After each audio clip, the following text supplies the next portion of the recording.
चाहिँ हामी यो फेरि लभिङ मलमा इभिनिङ सो नेपाली मुभी महाजात्रा हेर्नलाई सबैजना बुवा आमा भाइ बुहारी छोरी दिदी सबैजना हामी आएको छौँ मुभी हेर्नलाई। अब हामी मुभी थिएटरतिर जाँदैछौँ।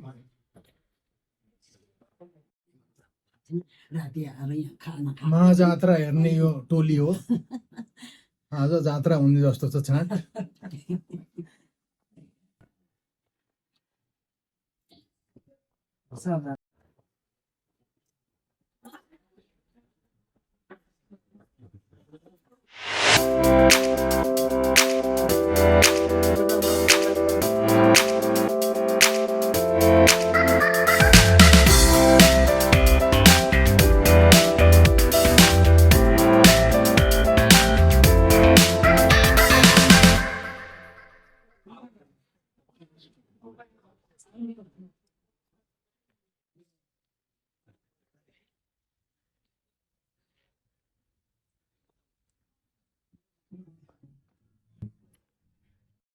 थिएटर भित्र सबैजना बसिसकेका छौँ नेपाली मुभी महाजात्रा हेर्नलाई।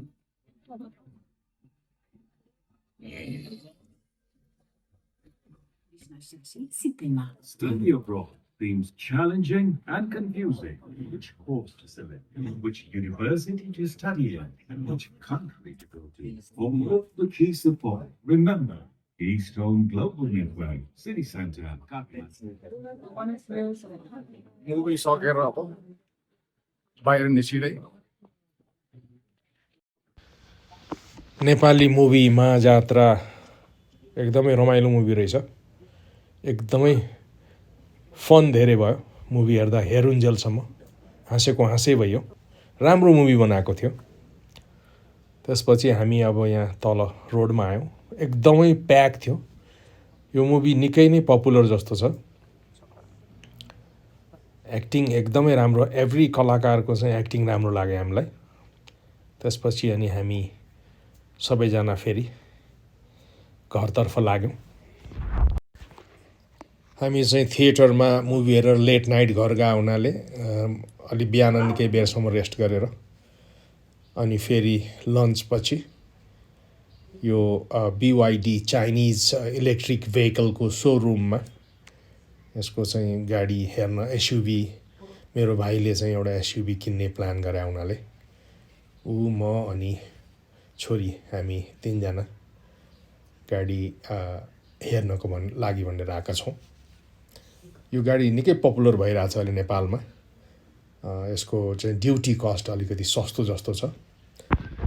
गाडीको अवलोकनपछि अनि म चाहिँ फेरि मेरो एकजना साथी हिमाद्री थापालाई भेट्न भनेर म महाराजगञ्जतिर गएँ।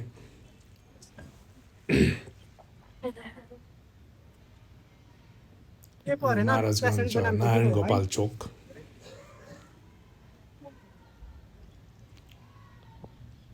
धेरै पुरानो साथी, मेरो साथीको भान्जा हो खास त। तर हामी साथी जस्तै बच्चामा पनि सँगै रमाइलो गरेको।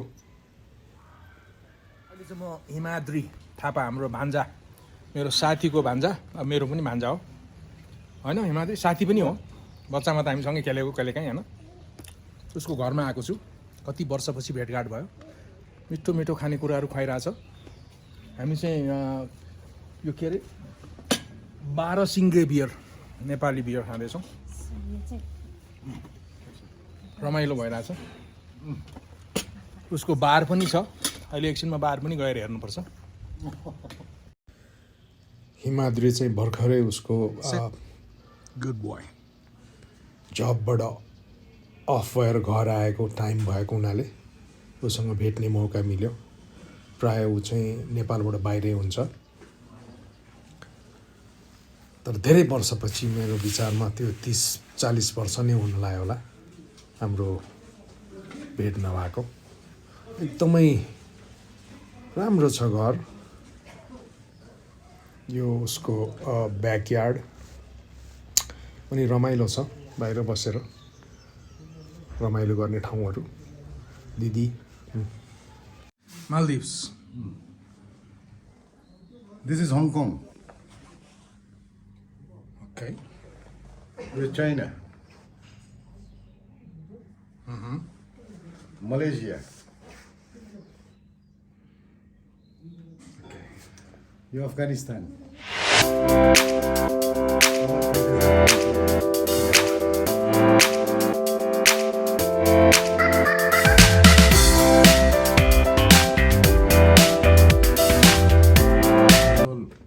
Worldwide Russian, European crystalहरू हो यति जाँदा गयो त्यहाँबाट कलेक्ट गर्यो करेक्ट पाकिस्तान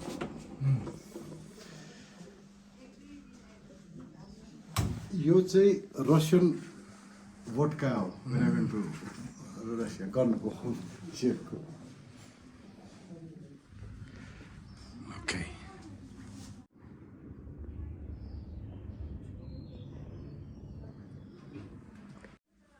यो सबै चाहिँ लानु पर्यो होइन घर सरेपछि This is Fiji.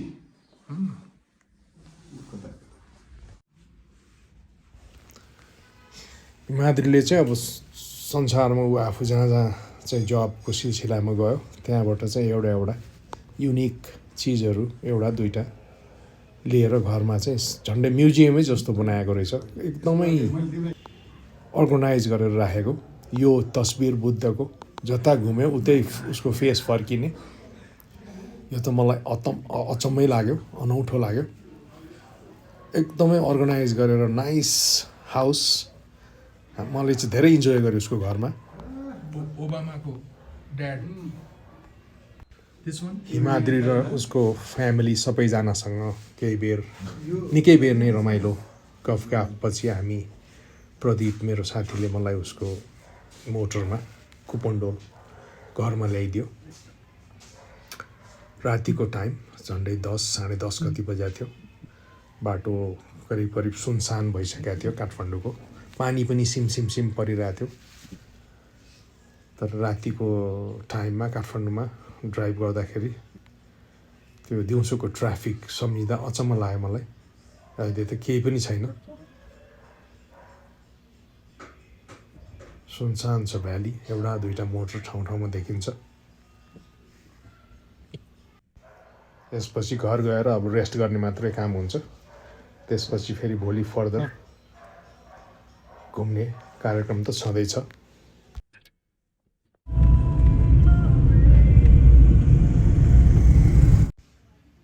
आज अलि लेट उठेर म फेरि नजिकै झम्सिखेलतिर घुम्दै थिएँ यो अरुण थापाको शालिक रहेछ मलाई अरुण थापाको एउटा गीत साह्रै मनपर्छ ऋतुहरूमा तिमी भन्ने फेभरेट गीत हो मेरो त्यसपछि मलाई अचानक मेरो साथी जीवनले फोन गरेर दिउँसो भेट्ने प्रोग्राम बनायो पाटनतिर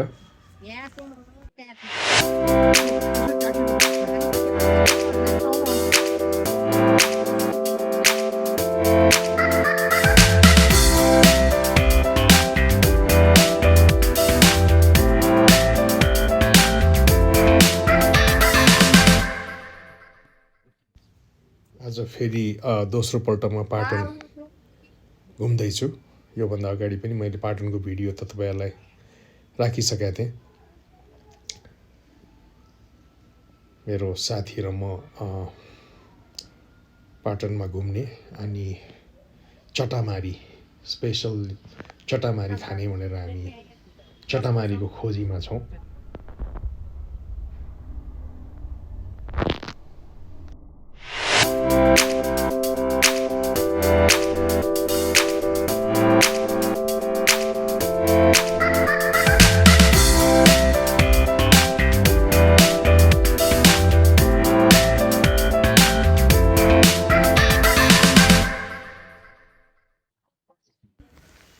हामी साथसाथै पाटन एक्सप्लोर पनि गरिरहेछौँ र चटामारीको खाने ठाउँ पनि त्यहाँ खोज्दैछौँ यो ठाउँमा चाहिँ ठ्याक्कै चाहिँ हामीले फेला पार्न सकेनौँ त्यसपछि अलिकति अगाडि गएर पाटन ढोकाको नजिकै पुगेपछि एउटा ठाउँ फेला पर्यो। राम्रो रेस्टुरेन्ट रहेछ यो चियामारी भन्ने, सबै चिज पाइँदो रहेछ, एकदम सफा।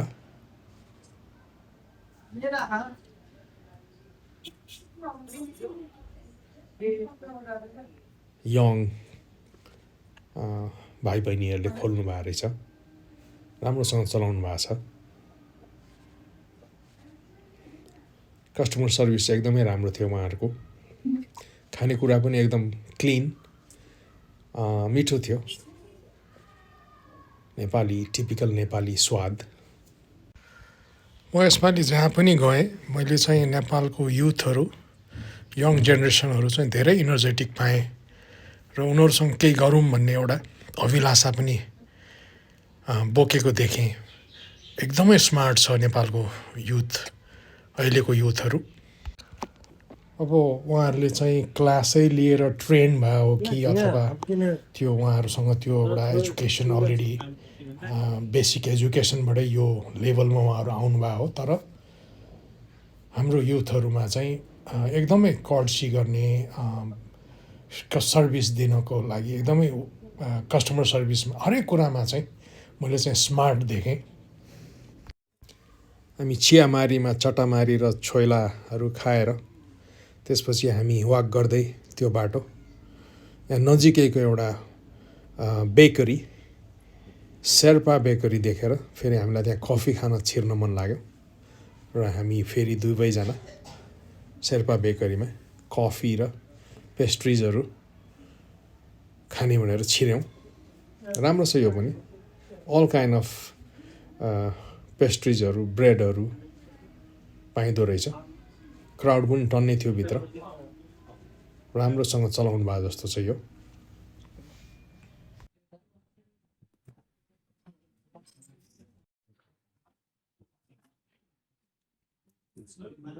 यो चिया आयो यो शेर्पा क्याफेमा, शेर्पा बेकरीमा।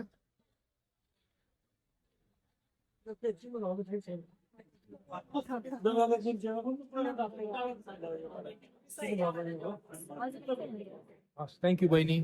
हामीलाई यो पेस्ट्री र कफी खाएर पनि अझै हामीलाई चाहिँ पेट भरिएन, अनि हामीले चाहिँ कतै मोमो खाने फेरि ठाउँ खोज्ने भनेर त्यहाँबाट फेरि वाक गर्दै पुलचोकतिर आयौँ। यो नेपाली ह्यान्डिक्राफ्ट्सको पसल अगाडि पनि रमाइलो रहेछ, राम्रो राम्रो सामानहरू, सजाउने सामानहरू घरमा। अनि ठ्याक्कै अगाडिपट्टि यो छ के अरे हिमालयन होटल, पुरानो नेपालको पुरानो होटल हो यो। त्यसको ठ्याक्कै नजिकै चाहिँ यो शानदार मोमो रहेछ। अनि हामी धेरै वर्ष अगाडि चाहिँ शानदार मोमो खाइसकेका हुनाले हामीलाई फेरि एकचोटि त्यो मोमो चाख्न मन लाग्यो। अनि हामी दुवैजना चाहिँ फेरि मोमो खान भनेर लागे छिर्यौँ। त्यही पुरानै टेस्ट रहेछ, एकदम neat and clean, fresh momo पनि इन्जोय गऱ्यौँ हामीले। अनि अब यहाँबाट फेरि हामी दुवैजना बिस्तारै घरतर्फ लाग्यौँ। तपाईँहरूलाई मेरो भिडियो कस्तो लागिरहेछ म फेरि पनि तपाईँहरूसँग आग्रह गर्छु, तपाईँहरूको सुझाव सल्लाह कमेन्ट बक्समा दिन नबिर्सिनु होला। यदि तपाईँहरू नयाँ हुनुहुन्छ भने मेरो भिडियोलाई like, share, comment plus subscribe पनि गरिदिनु होला। यति भन्दै आजको भिडियो यहीँ टुङ्ग्याउँछु। फेरि तपाईँहरूसँग अर्को भिडियोमा रमाइलो भेटघाट गर्ने बाचा गर्दै बिदा हुन्छु।